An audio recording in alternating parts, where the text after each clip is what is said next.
Hello and welcome back to Scared to Spare. Usually on this channel I like to post scarier, darker videos, but since it's around the Christmas season, I thought I'd make something a little bit more lighthearted. National Lampoon's Christmas Vacation was a 1986 Christmas movie, and thankfully it hasn't been rebooted to line the pockets of some money-hungry director. So why is this being brought up on this channel? Well, that's because I focus a lot on lost media. Now, like a lot of my other videos, this is a really odd case of lost media because we know that the media exists, but we don't really know if it's lost.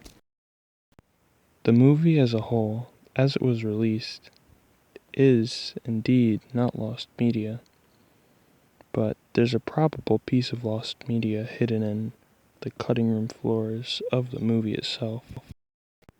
Ideally, for a piece of lost media to be considered lost media, it had to have been exposed to the public eye for at least a short amount of time. That's why I find this case very fascinating, as this picture was featured on the back of the first release of the DVD formatted National Lampoon's Christmas Vacation.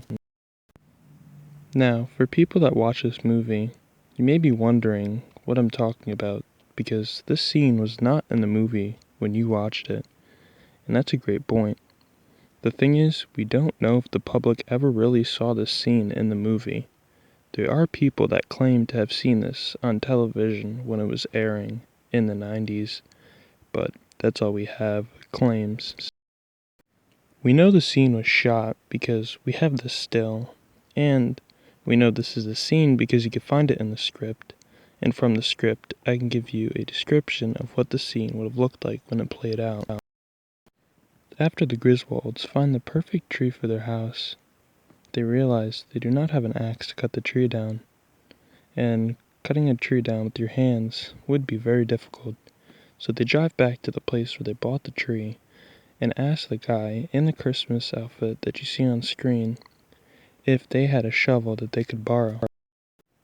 The man replies by pointing at the sign that says that they do not loan out any axes, and anyone who wants to cut down a tree has to bring their own. Now, as far as this scene goes, I really don't think it's that important. I find it much more humorous that they find out they don't have an axe, and then it jump cuts right to the tree on their car with the roots. It is explained later on in the movie how they got the tree out. When asked at the party later on in the movie, Clark Griswold says that they had to dig it out themselves.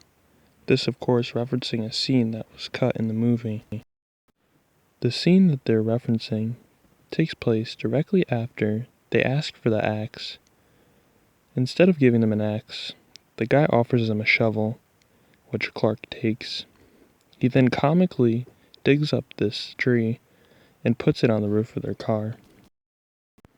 As far as the scene goes, it didn't add much to the movie, but why is it here? What does it matter? It never even left the studio, so why is it on this list? Well, that's where this gets interesting. Well, the truth is, we actually don't know if this was aired on TV.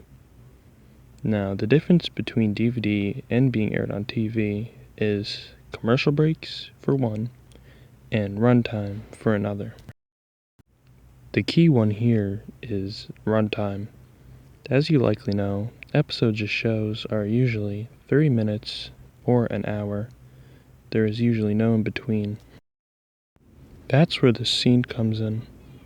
People believe that they saw it on TV, meaning it might have been used for filler, so that way it fits into a time slot properly without jutting out and messing up the whole schedule for the network. It is also possible that people are having a false memory. What do you think? Tell me in the comments. This is a really fascinating piece of lost media, and I'd love to hear from you. But anyways, have a great rest of your day or night, and goodbye.